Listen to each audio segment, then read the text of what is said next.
Mindhunter's cancellation still stings for true crime fans, as it was unlike every other show in the genre. Mindhunter was Netflix's best crime drama, despite showing few of the victories we are used to when watching modern police procedurals. This is because the series was about developing the criminal profiling science that most modern crime shows now feature as standard. Mindhunter was about the partnership between Holden Ford and Bill Tench, who discovered they can learn about active serial killers by interviewing the ones already in prison. The show featured glimpses of one such killer, and Mindhunter Season 2 ending set up Season 3 perfectly, while being some of the most disturbing 60 seconds in any TV show. Mindhunter's last 60 seconds proved the show had a clear plan with great foreshadowing. Dennis Rader aka BTK wearing a mask of a white face wearing red lipstick in the Mindhunter finale.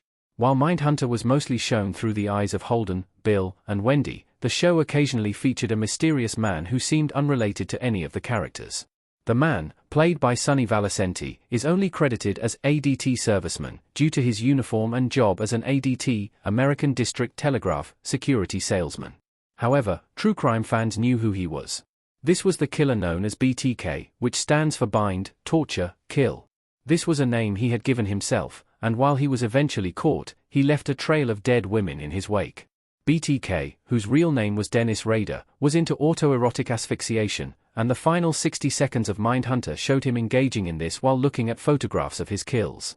Many things could have happened in Mindhunter Season 3, but Season 2's ending made it clear that the writers had a plan. They had been teasing BTK throughout the show, and he was the opposite of everything that Holden and his team thought they knew about killers. This implied that the team was about to make a mistake when trying to identify him. Mindhunter was one of the most frustrating TV cancellations of the past 10 years because it ended just as it was about to deliver on the BTK story. BTK tormented police and hid in plain sight, which would have made him the most formidable antagonist the team had faced so far. The fact that Netflix ended the story at a crucial moment is heartbreaking. Mindhunter's Season 3 setup laid the groundwork for bigger stakes and discussions. Holden sitting on a couch talking to Wendy in Mindhunter. Mindhunter Season 2 focused on the Atlanta child murders and ended as Wayne Williams was caught. However, while this should have been a high point for Holden, he had to break his promise to the parents of the murdered children. Meanwhile, as he and the team were being highly commended for their work, they could have been set up for a terrible fall. Holden and the team were still working with the assumption that most serial killers had bad home lives and could not deal with relationships. This implied that they would be looking in the wrong places when trying to find out the identity of BTK. With a new level of prestige and responsibility granted by the FBI, this could have had dire consequences in Season 3. Mindhunter is great, but it's not for the faint of heart, and considering the fact that it was already an extremely tense show, the stakes looked set to rise. It has been confirmed that Season 3 would have been partly set in Hollywood. This could have led to a level of fame that neither Bill nor Holden was prepared for. Mindhunter was also opening discussions about the sociological impact of crime in that time period. While most of the killers featured on the show were white, the Atlanta child murders highlighted systemic racism in the US. In the 1970s, this would likely have been ignored or scapegoated, but Mindhunter looked set to address the issue head-on. Netflix made a mistake throwing away one of its most carefully crafted crime shows. The BTK killer burning his drawings in Mindhunter. Most modern crime dramas have plenty of explosive or gory moments in every episode, and some are more action-oriented than procedural. On the other hand, Mindhunter was a dark and disturbing slow burn of a series, with very few moments of graphic violence. This made it a very different show from all the other offerings at the time.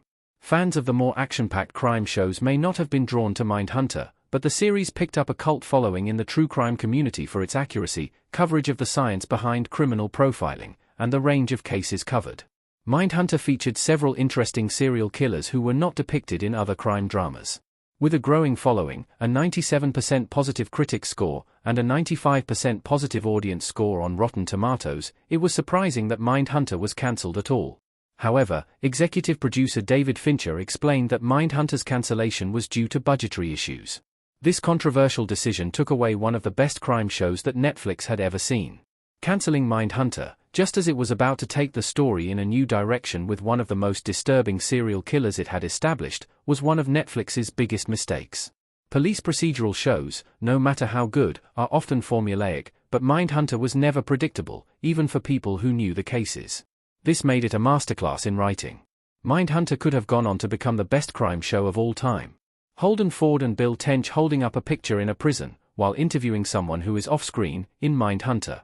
Credit, Moviestills DB. Mindhunter had several factors that other police procedurals and crime dramas lacked. The constant state of suspense was one of the best features of the show, especially one that almost never involved real moments of on-screen violence. That said, it was graphic in a way that other shows aren't, with chilling performances from actors like Cameron Britton and Happy Anderson. The show approached well-known tropes and genres in a very different way. Mindhunter's take on the buddy cop genre was slowly developing, with all the hallmarks of the typical buddy cop dynamic present but hidden. The storyline involving Bill's son and his role in a crime was approached similarly to a horror movie, yet it never overshadowed the main story. While the slower, more philosophical approach is not for everyone, new viewers who gave Mindhunter a chance would likely be pleasantly surprised by Season 3. The show could have broadened its horizons while staying committed to its dark period drama aesthetic, which might have eaten up the budget, but it gave the show a visually striking style.